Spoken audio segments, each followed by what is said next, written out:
A'udzubillahi minasyaitonirrajim. Bismillahirrahmanirrahim. Asyhadu an la ilaha illallah wa asyhadu anna Muhammadan abduhu wa rasuluh.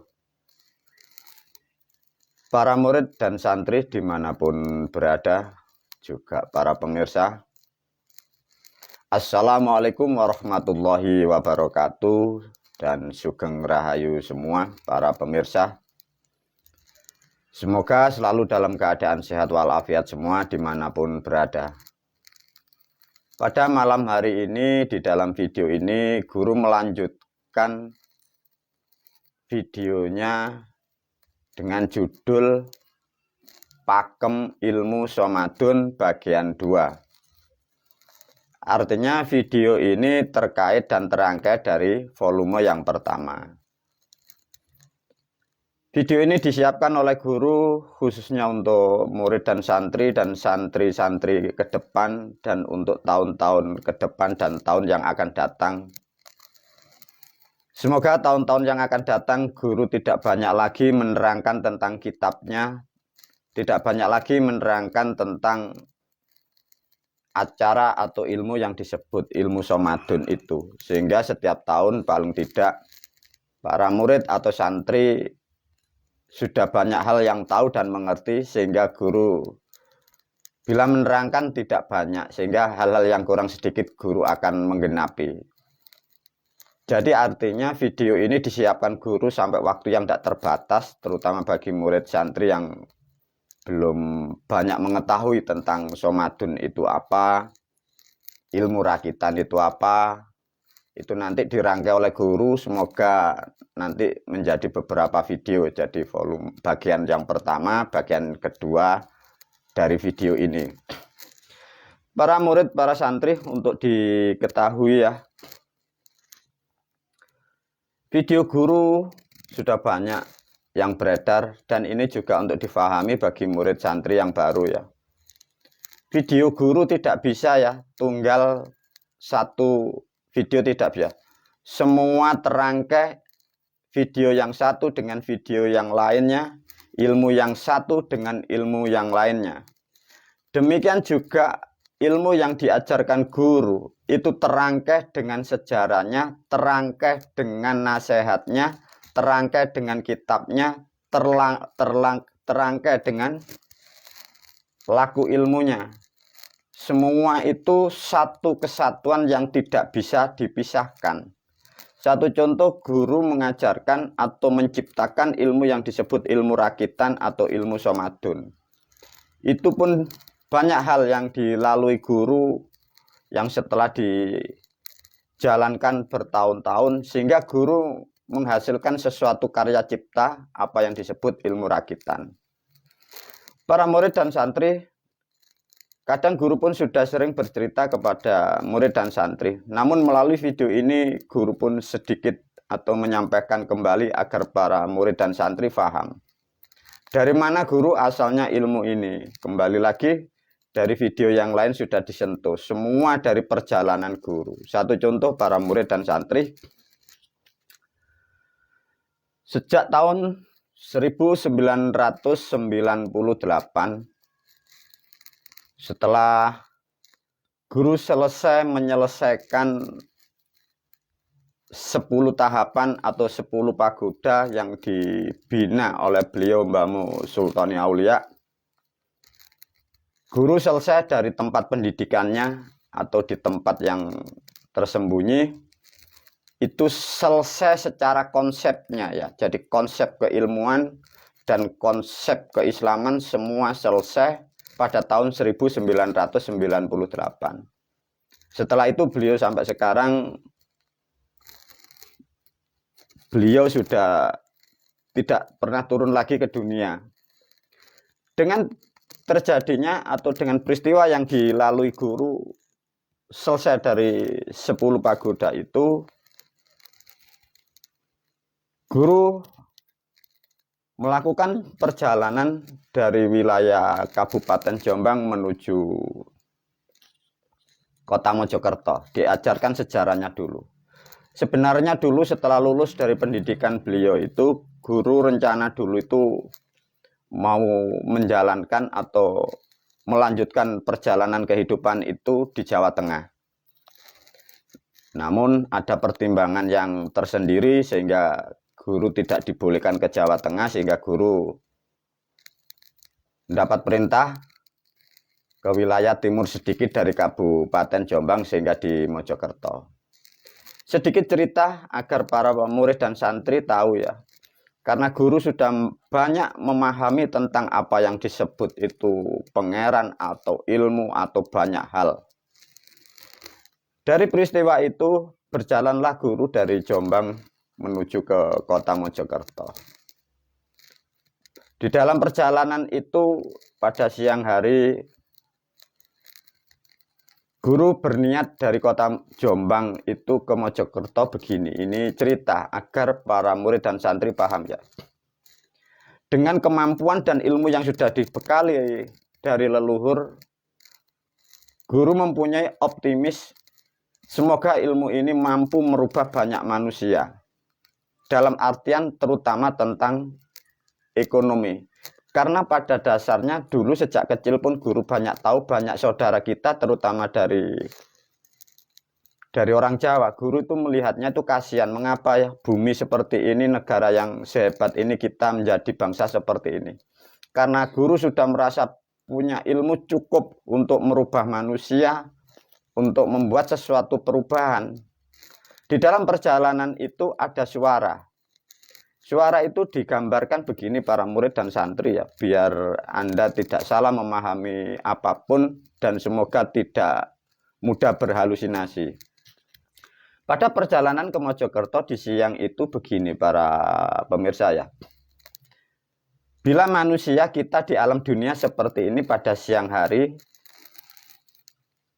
guru menangkap sesuatu kalau diceritakan seakan-akan dunia ini bicara ya. Padahal itu di keramaian, itu di siang hari. Di dalam keramaian menuju ke kota Mojokerto itu seakan-akan kayak langit, kayak dunia itu berbicara, menyampaikan kepada guru. Bahasa sederhananya begini, para murid. Itu tidak tahu ya, guru ini mewakili bahasa yang di langit, tapi bahasanya tidak seperti yang dipakai guru ya, karena guru ini manusia mewakili bahasa yang di langit. Jadi divisualkan bahasa Jawa. Nger, ngerubah kodratku iku angel. Nah coba. Karena guru mempunyai semangat, mempunyai harapan, banyak keinginan merubah manusia lebih baik dan lebih maju, terutama tentang ekonomi. Tapi langit itu menyampaikan sesuatu kalimat seperti itu. Sehingga guru ini juga mulai mengerti itu suara apa ya. Seakan-akan dunia ini di kanan kiri ini tidak terdengar, tapi ada suara yang sangat besar itu seperti seakan-akan di langit. Bahasanya seperti itu. Ibaratnya bahasanya begini, wahai umat, wahai hambaku, merubah kodratku tidak mudah. Nah begitu. Namun pada waktu itu guru pun tidak pesimis ya. Pada waktu siang itu guru mempunyai jawaban sendiri di dalam hati dan pikiran. Silakan Tuhan, panjenengan bilang bahwa merubah kodrat panjenengan tidak mudah. Di dalam hati guru berbicara, tapi aku punya ilmu panjenengan. Nah, sejak awal di situ saya mempunyai suatu keyakinan karena dibekali dari ilmu dan kemampuan dan pengertian dari leluhur. Seakan-akan saya berani melawan apa yang dikehendaki Tuhan. Nah, dengan peristiwa itu sampailah guru ini di kota Mojokerto sampai tahun mulai mendidik itu tahun 1999, mulai tahun 2000 itu sudah mulai mendidik lingkungan tanpa sadar. Nah, di situ banyak peristiwa yang dialami guru. Nah, dengan berjalannya peristiwa itu tidak mengerti sampai bertahun-tahun guru menjadikan sesuatu manusia itu yang memang kadang tidak seperti layaknya manusia. Tapi dari cerita ini apa intinya para murid dan santri? Maka guru sering bercerita, kadang menceritakan kepada santri-santri yang lama atau santri-santri yang sepuh. Karena guru ini mempunyai keyakinan dan mempunyai ilmu itu dari Tuhan yang disampaikan oleh beliau Mbah Musultoni Aulia itu, maka banyak anak-anak muda dulu di kota Mojokerto itu dibekali guru itu ilmu yang memang di luar nalar. Sehingga banyaklah santri-santri yang sepuh itu diberkati, diberikan sesuatu hal yang lebih dibanding makhluk yang lain. Nah, mulai di situ saya bisa menilai bahwa merubah manusia itu memang harus dengan ilmu seperti ini. Tapi karena melalui tahapan yang guru pada waktu itu masih muda, belum banyak pengalaman, sehingga para murid yang sepuh ini dibekali ilmu yang hebat, ilmu yang luhur. Guru tidak memberi pemahaman tentang akhlak, tidak memberi pendidikan selayaknya manusia. Guru merekrut dari lingkungan anak-anak yang kurang mendapat pendidikan secara formal. Sehingga ilmunya sangat luar biasa. Sehingga akhlaknya yang kurang baik atau pola pikirnya kurang terdidik. Nah, dengan demikian itu guru bisa menganalisa. Sesungguhnya ilmu yang dibawa guru memang sesuatu hal yang di luar rata-rata. Nah, dari cerita itulah para santri dan murid sampai mempengaruhi guru membuat, menciptakan ilmu apa yang diajarkan, ilmu rakitan itu. Jadi konsep itu adalah miliknya langit di sana. Itu kalau dijalankan dan dilakukan, itu hasilnya memang mampu untuk merubah. Tapi dari cerita ini ada sesuatu bahasa dari langit memberi bahasa, disampaikan kepada aku gurumu, merubah kodratku tidak mudah. Artinya bukan tidak bisa, tidak mudah. Artinya masih ada celah para murid dan santri lah. Dengan adanya celah itulah guru selalu berpikir mencari terobosan, mencari terobosan. Nah, alhamdulillah sudah banyak dan sudah menjadikan satu tatanan seperti yang dilakukan para murid dan santri yang sudah bertahun-tahun. Sehingga banyak para murid dan santri, kalian banyak yang berubah. Mulai kesehatan, mulai perilaku, mulai kadang di rumah tangga, sampai di ekonomi, bahkan sampai ke ilmu pengertian yang lain-lain. Itulah sedikit kilasan para murid dan santri agar diketahui. Artinya apa yang diajarkan guru ini melalui proses yang panjang ya. Jadi tidak seperti yang Anda gambarkan, guru ini dididik seperti kayak kalian dididik guru, dididik siap, tidak ya. Ada sesuatu hal yang unik.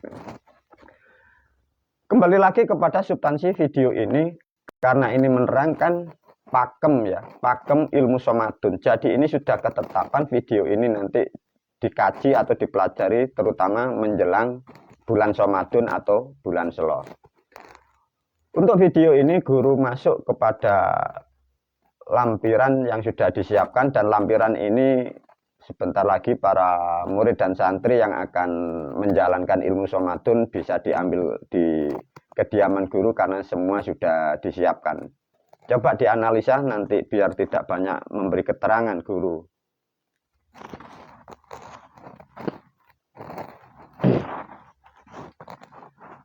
Nah, ini para murid dan santri. Di video yang lama sudah diterangkan, tapi karena kadang murid dan santri tidak sempat untuk mencari atau mempelajari, maka diterangkan kembali. Semoga sangat membantu untuk menjadikan para murid dan santri atau pemirsa lebih mengerti tentang kehidupan. Para murid dan santri coba ini ya, ada lampiran A ditulis oleh guru di sini, Bismillahirrahmanirrahim, dicerna pelan-pelan ya. Semoga barangkali anak-anak muda atau bagi pemirsa yang belum banyak mengerti tentang ilmu guru atau video guru, semoga dimudahkan memahami tentang kehidupan. Coba dibacakan oleh guru ya. Menuju kejayaan di dunia. Setiap manusia ingin berhasil dalam kehidupannya. Akan tetapi kurang tahu apa hambatan dan risikonya. Jadi secara manusia, kodrat manusia, semuanya manusia itu ingin berhasil sesuai dengan cita-citanya agar kehidupannya berubah lebih baik. Itu kodrat manusia. Ketahuilah merubah kodrat menjadi lebih baik adalah suatu pekerjaan yang sangat sulit ya. Coba ini. Ketahuilah merubah kodrat menjadi lebih baik adalah suatu pekerjaan yang sangat sulit. Maka guru memakai kalimat ini, ketahuilah merubah kodrat menjadi lebih baik. Karena guru sudah dibekali dari sejarahnya dari alam langit itu. Merubah kodrat itu sangat sulit ya. Dan sangat banyak persyaratannya untuk merubah kodrat itu. Ya, ini dipahami.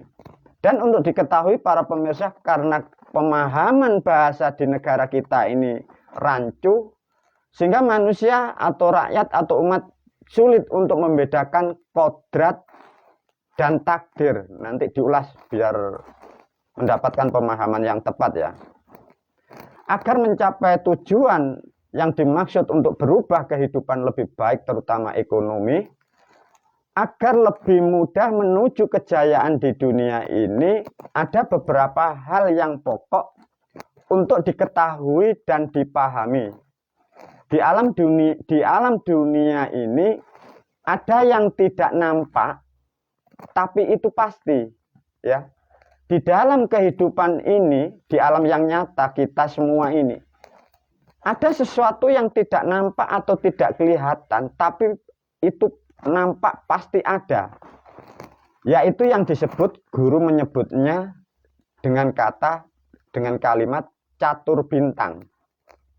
Di luaran sana manusia menyebut dengan piramida kehidupan atau piramid kehidupan. Jadi begini para murid dan santri ya, di dunia yang kita lalui ini, yang kita tempat ini, sejak belum ada manusia sampai kapanpun, ada grafik yang tidak kelihatan di dalam kehidupan ini. Dan grafik ini sudah diketahui dari orang-orang masa lampau dibagi hanya 5 tahap. Satu contoh, guru menerangkan sedikit ini ya. Ada pembagian tahap pertama, ini namanya derajat atau kasta atau makom kodrat makhluk.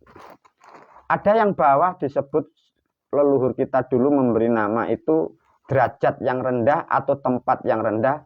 Derajat makomnya namanya sudra atau sudro. Di dalam bahasa yang umum disebut kurang mampu atau juga disebut miskin. Ada yang agak naik di atasnya, itu waisaki atau bisa disebut itu cukup, tidak banyak kekurangan. Ada nanti yang di level ketiga, itu makom derajatnya itu satria. Dan ini rata-rata dari manusia yang kaya. Ada yang di level 4 lebih tinggi dari satria, itu disebutnya Brahma. Ini biasanya manusianya sudah kaya, dia mulia atau luhur. Nah baru yang terakhir, ini orang-orang pilihan di seluruh dunia, jumlahnya sangat kecil. Kemungkinan di Indonesia, satu contoh, mungkin ada 3 atau 4 seluruh Indonesia, atau 1 pulau di Pulau Jawa itu mungkin ada 2 atau 1. Ini jumlahnya sangat kecil ya. Karena ini mewakili alamnya para leluhur atau mewakili alamnya para dewa. Sehingga yang disebut kasta batara atau utusan dari alam Tuhan atau alam moyang, ini jumlahnya sangat kecil. Nah dari konsep inilah guru memahami bagaimana kita mengetahui kalau kita ini andai kata dalam posisi yang sudra, kita dikodratkan oleh Tuhan jadi orang miskin, bagaimana kita mau merubah keadaan kita sedangkan itu sudah dikodratkan, sudah diplot dari yang mencipta itu. Nah ini diulas oleh guru sedikit ya.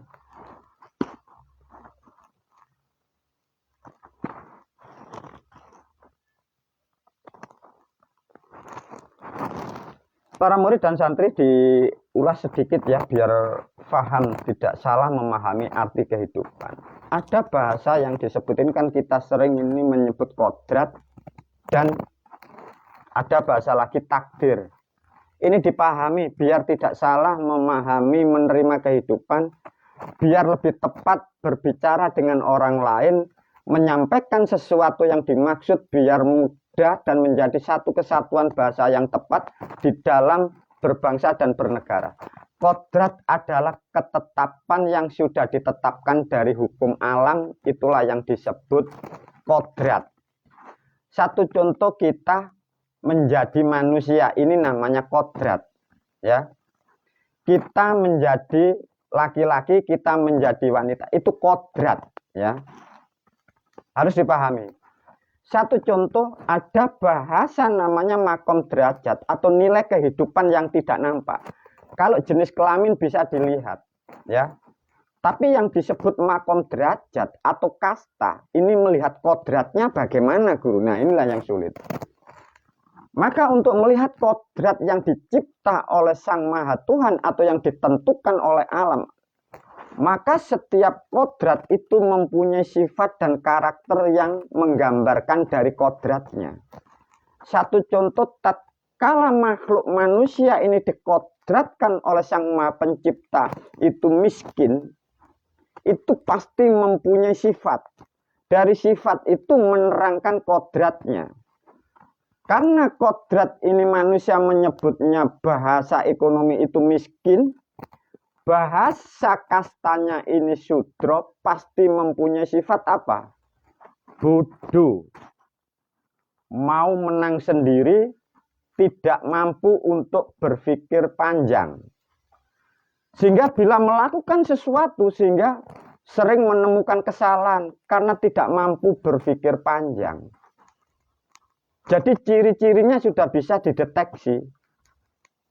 Biasanya satu, hatinya keras, pikirannya juga begitu. Tidak pernah berpikir panjang. Nah, itu menandakan dari apa yang dikodratkan dari Sang Maha Pencipta, itu menghasilkan sifat itu. Nah, sifat ini biasanya kita menyebutkan karakter itu. Maka dalam bahasa di luaran sana, sesungguhnya karakter itu tidak bisa dirubah, para pemirsa, karena itu yang membuat Sang Maha Pencipta. Lah lantas bagaimana guru nanti kita merubah? Nanti dibahas lagi. Yang penting para santri dan murid, khususnya pemirsa, paham ya. Yang dimaksud kodrat adalah bahan dasar, bahan baku. Ya, kalau tubuh bisa disebut laki, perempuan. Nah itu namanya kodrat. Sama, di dalam ruh kodratnya miskin, karakternya seperti itu. Tidak mau, tidak mempunyai aturan, tidak mempunyai tata krama, itulah yang disebut namanya makom derajat. Tatkala yang disebut takdir itu tidak sama dengan kodrat, keterangannya bagaimana, guru? Takdir adalah apapun yang dilakukan manusia yang sudah menjadikan perbuatan, itulah yang disebut takdir. Ya, dipahamkan. Satu contoh, guru berbicara yang lazim aja. Laki-laki dan perempuan ditemukan dalam satu dengan proses apapun dan sampai disatukan dengan acara yang disebut pernikahan. Ya. Tatkala sudah terjadi dinikahkan pada hari itu dan saat itu sudah disahkan sah. Nah, itu namanya takdir. Jadi takdir adalah perbuatan manusia dengan manusia lain, manusia dengan makhluk lain, manusia dengan benda lain, manusia dengan alam menyatu menjadi satu bentuk perbuatan baru, itulah yang disebut takdir. Tatkala sudah terjadinya sesuatu peristiwa itu, maka tidak bisa dirubah karena sudah terjadi. Bisa dipahami ya para murid dan santri.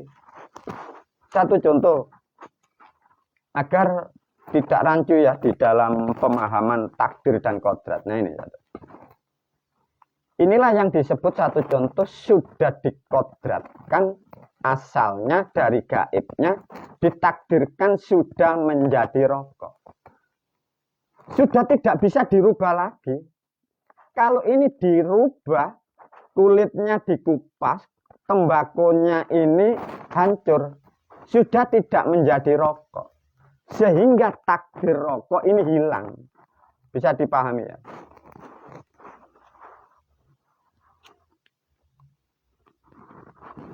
Nah, satu contoh ini.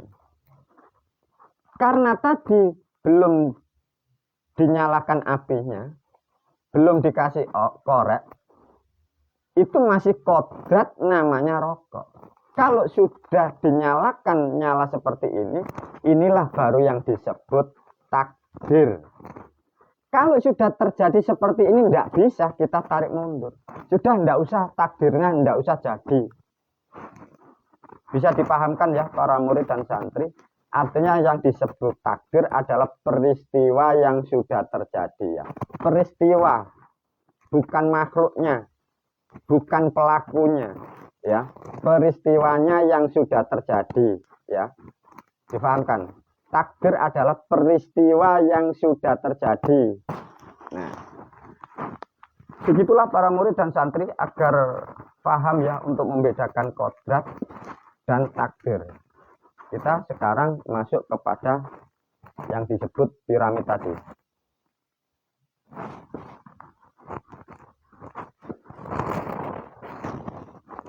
Nah, ini para murid dan santri ya. Tatkala manusia ini sudah bisa dideteksi ya, karakternya seperti itu, ciri-cirinya seperti itu, perilakunya seperti itu, pendidikannya seperti itu. Nah, itulah nanti dibutuhkan pengetahuan, pengertian, kitab-kitab, dan pengalaman orang-orang terdahulu sebagai alat bahan menganalisa makom derajat makhluk ini di posisi mana. Satu contoh. Di sini ada sebutan sudra atau miskin. Leluhur dulu sampai sekarang manusia sudah banyak yang tahu ciri-ciri karakternya begitu. Tidak mau berpikir panjang, maunya menang sendiri, hatinya keras, suaranya ini biasanya keras, mudah menyakitkan orang kalau berbicara. Itu sudah diidentifikasi. Dua ini bisa dianalisa dari sejarahnya. Kemarin hasil pendidikannya sangat rendah. Dua dari pergaulan yang kurang banyak dari orang yang pendidikan. Pergaulannya rata-rata dari manusia yang hampir rata-rata sama makom derajatnya. Rata-rata dari kelompok dan keturunan dari keluarga yang rata-rata seperti itu. Nah, orang-orang terdahulu sudah sampai memberi gambaran. Ciri-cirinya ada yang disebut katuranggan. Bentuk kulitnya bagaimana? Kasar. Bentuk jarinya kadang tidak runcing. Nah, itu sudah dideteksi dari orang-orang terdahulu. Nah, lantas bagaimana guru kalau manusia sudah dideteksi itu kodrat sudra. Nah, inilah namanya kodrat yang diciptakan Tuhan. Sulitnya mau merubah lebih naik. Nah, ini yang harus dipahami ya para murid dan santri. Catur bintang atau piramid kehidupan ini bagaimana manusia itu dari makom derajat sudra untuk naik. Tantangan atau rintangan yang dilalui menuju puncak. Satu contoh siapapun para pemirsa ya. Tatkala manusia itu dari level A mau naik ke 2. Ini maka disebutlah betul-betul Anda dituntut harus mengikuti sistem atau ilmu. Tidak boleh mengikuti pola pikir Anda. Maka ada namanya ilmu atau pakem yang harus Anda lakukan. Artinya pikiran Anda, perasaan Anda tidak boleh melawan sistem. Kalau sistemnya menyuruh kalian harus berjalan ke timur, padahal nalurimu ingin ke utara, jangan diikuti naluri. Meskipun seberat apapun lakukan pakem atau ilmu itu. Karena ilmu itu yang menghantarkan kepada makhluknya. Rata-rata manusia diberi batasan aturan. Karena makom derajatnya di bawah. Aturan ini tidak dilakukan. Kadang manusia ingin melakukan aturan. Tidak mampu karena bukan bidangnya, bukan makomnya. Sulitnya di situ para murid. Lantas untuk merubah di sini agar manusia berubah. Satu, pahami Tantangan atau rintangan yang dilalui untuk mencapai keberhasilan atau paling tidak kehidupan para pemirsa santri dan murid Anda lebih maju setelah mendapat pemahaman dari video guru. Diri pribadi. Tatkala dari diri pribadi manusia Anda belum mampu merubah dari perilaku diri Anda, atau Anda tidak mau, atau Anda tidak bisa, sampai mati pun manusia itu tidak akan bisa tumbuh sedikit pun. Kalau lebih buruk, lebih sakit, lebih miskin, itu hukum alam pasti. Nah, inilah yang sering manusia, rubahlah dirimu, berubahlah dirimu. Tapi manusia tidak bisa dan tidak mengerti apa yang harus dirubahnya, dan saya merubah dengan cara yang bagaimana. Ini manusia yang tidak mengerti. Tapi statement, nasihat, motivasi di luar sana banyak. Bahkan ada satu kalimat yang di dalam agama sampai disinggung kan. Sesungguhnya Tuhan tidak merubah nasib kaum bila kaum itu tidak mau merubah. Tapi kalimatnya ada, tapi Tuhan tidak memberi konsepnya. Yang membuat kalimat pun tidak memberi konsepnya. Yang menyampaikan pun tidak memberi konsepnya. Dan tidak memberikan cara-cara yang tepat dan benar. Inilah sulitnya yang disebut merubah diri pribadi. Coba bagaimana kalau diri pribadi sudah berubah? Ini yang mempengaruhi orang dekat, suami atau istri. Banyak manusia sudah mampu merubah dan berubah. Satu contoh, istrinya sudah mampu merubah dirinya, mampu untuk berubah lebih baik, tapi suaminya perilakunya tetap dia tidak mau berubah dari keburukannya. Lantas bagaimana susahnya rumah tangga kalau dari suami dan istri itu saling menghambat? 3. Mungkin suami dan istri sudah sepakat menjalankan tujuan yang bagus, yang bermanfaat. Di sini ada kata keluarga. Bagaimana kalau putra tidak mendukung? Bagaimana kalau orang tua tidak mendukung? Bagaimana orang tua atau mertua itu menghambat?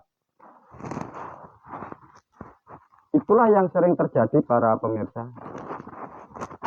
Satu contoh, guru mengulas 3 syarat saja ya para pemirsa. Ilmu sudah didapat. Guru sudah mendapat guru yang tepat. Guru tepat, ilmunya sudah benar, kemampuan ada. Lantas bagaimana kalau suami dan istrinya saling cekcok? Yang satu semangat, yang satu menghambat. Ada suami dan istri sudah bersepakat ingin maju, ingin merubah lebih bagus. Tapi si anak alasan macam-macam. Ada lagi di dalam kehidupan bersosial yang berbangsa dan bernegara, satu contoh. Ada sesuatu pemahaman ilmu yang sangat tepat dan akurat dan ilmu sangat bermanfaat tentang kesehatan dan ekonomi. Tatkala ilmu ini dijalankan membawa manfaat dan kemaslahatan bagi manusia itu. Tapi keluarga tidak mendukung, bagaimana? Karena di negara Republik Indonesia tidak semudah yang dibayangkan. Satu contoh, ada agama yang mempunyai konsep sangat bagus, sangat bermanfaat, ya. Tapi agama itu tidak sama dengan agama orang tua kita. Agama yang mampu merubah manusia lebih bagus hidupnya, agamanya, keyakinannya tidak sama dengan mertua Anda. Lantas orang-orang seperti itu, mertua melarang, menghambat, orang tua pun juga menghambat. Bagaimana si anak ini mau maju? Begitu sulitnya di negara kita yang dalam kebodohan seperti ini, para murid dan santri. Sedangkan orang tua sekarang pun tidak akan pernah mengerti perkembangan zaman dan kemampuan teknologi. Dan era-era sekarang banyak manusia yang sangat cerdas dan pandai. Dikira manusia sekarang digambarkan seperti zaman orang tuanya masa lampau, masa yang dalam kebodohan itu. Nah, itulah para murid dan santri, sulitnya merubah namanya terutama faktor ekonomi yang menghambat seperti itu. Dilanjutkan di lampiran ini. 4. Kalau keluarga sudah mendukung, lingkungan sejalan atau berlawanan. Nah, coba. Mungkin para pemirsa kalau Anda tidak sering membuat acara atau para pemirsa tidak pernah merintis suatu usaha atau membuat industri atau membuat usaha di luar kabupaten Anda tidak mengerti bahwa lingkungan setiap budaya, setiap adat istiadat tidak sama dengan apa yang Anda lakukan. Anda mau membuat pabrik, membuat produksi di wilayah yang Anda baru kenal. Kalau di lingkungan di situ sudah tidak jalan, tidak sejalan dengan program Anda, maka masalah seperti itu tumbuh lagi. Itu belum lagi nanti cuaca menunjang atau tidak. Belum lagi nanti iklimnya. Belum lagi nanti keadaan di lingkungan dan negara kita aman atau kacau. Tatkala 1 sampai 7 ini selesai dikerjakan, apakah manusia itu pasti berhasil? Coba lihat di angka 8. Musuh atau saingan. Mampu tidak para pemirsa Anda ini loh mengalahkan dari musuh atau saingan Anda? Karena di negara kita musuh itu begitu banyak. Mengapa? Magic, guna-guna, fitnah. Karena kebodohan sosial kita, kebodohan umat yang ada di negara kita. Coba kalau ada manusia itu di lingkungan itu berhasil, meskipun membuat industri, membuat apapun, di lingkungan itu fitnahnya apa? Nah, itu pakai tumbal. Nah, itu pakai pesugihan. Nah, itu pakai blorong. Nah, coba. Belum lagi nanti magic-magic dan guna-guna itu. Dan belum lagi nanti nomor 9. Semua berjalan. Kalau kesehatan baru 1 tahun membuat industri. Baru 1 tahun sakit. Semuanya ini loh rusak. Lantas bagaimana guru? Nah, maka guru memberi nasihat para murid dan santri 1 sampai 9 begini sulitnya, begitu rumitnya merubah ekonomi di negara kita untuk maju. Maka negara kita sampai kapanpun kalau kebodohan dan kebodohan itu sampai sekarang itu belum selesai. Kalian apa tidak pernah membayangkan hari besok, tahun besok, kebutuhan Anda, ekonomi Anda, kita akan meninggalkan dan kita akan punya keturunan. Bagaimana bisa membayangkan enggak? Halangan, rintangan seperti ini di lingkungan kita, di negara kita seperti ini. Maka melalui video ini guru di sini menuliskan pesan. Mulane nang alam donya eling lan waspada. Eling marang lakune, waspada marang mungsuhne. Musuhmu nang dunia itu sapa? Ini pahami betul-betul. Coba para murid dan santri ya. Begitu sulitnya di negara kita. Mengapa sejak zaman sampai sebelum merdeka sampai sekarang negara kita sulit untuk maju? Lantas bagaimana kalau sudah mengerti halangan rintangan seperti ini? Maka melalui video ini saya ucapkan selamat dan bahagia bagi para murid dan santri yang sudah mengikuti guru kurang lebih yang sampai 5-6 tahun, yang sampai sekarang sudah mendapatkan berkah yang melimpah, kesehatanmu terjaga, keluargamu menjadi damai. Guru pun mengucapkan selamat dan bahagia. Bagi yang belum pahami betul-betul, merubah nasib, merubah kodrat seperti itu sulitnya para murid dan santri. Artinya apa kesimpulannya? Tatkala guru sudah memberikan konsep pegang teguh sampai kapanpun. Karena apa? Tidak akan pernah ada pilihan yang lain. Karena ilmu yang aku ajarkan, yang aku ciptakan adalah sesuatu hal yang sangat valid. Tinggal para murid dan santri ikutin, jalanin. Karena apa? Sulitnya merubah kodrat. Maka dari cerita ini guru sedikit memberi sentuhan. Berapa ratus dan berapa ribu manusia yang sudah dididik guru dan sudah dilepas ilmunya tidak dijalankan sampai sekarang, lihat mana yang ada kehidupan lebih maju, tidak ada. Mengapa? Karena tidak pernah memahami bahwa di dunia ini ada piramid. Dikira manusia melakukan ritual setahun 2 tahun langsung kaya, bahwa membutuhkan sesuatu ornamen seperti itu. Dari pribadi kita harus merubah, dari suami dan istri, ruang dan waktu, keadaan, syarat, sesaji, motivasi dari guru. Dengan melalui video ini guru menegaskan kembali, lakukan apa yang sudah aku ajarkan. Guru dan Tuhan memastikan pasti kehidupanmu akan berubah. Karena apa? Guru menyampaikan kembali, yang kalian lakukan bukanlah agama. Ini adalah ilmu. Dan ilmu adalah satu kepastian. Dan ilmu itu pasti menghasilkan kepastian. Tinggal apa yang Anda lakukan, berapa kali Anda melakukan, gayanya berapa yang Anda lakukan. Lakukan dengan perlahan. Disitulah ada bahasa dari leluhur kita, sapa sing temen bakal tinemu, sapa sing tekun bakal tekan.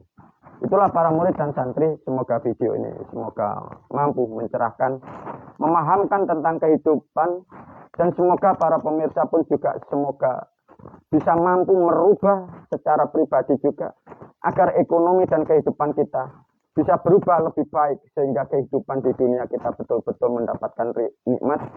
Kita di dalam dunia ini akan menjadi hidup yang selalu bahagia. Wabillahi taufiq wal hidayah, waridho wal inayah.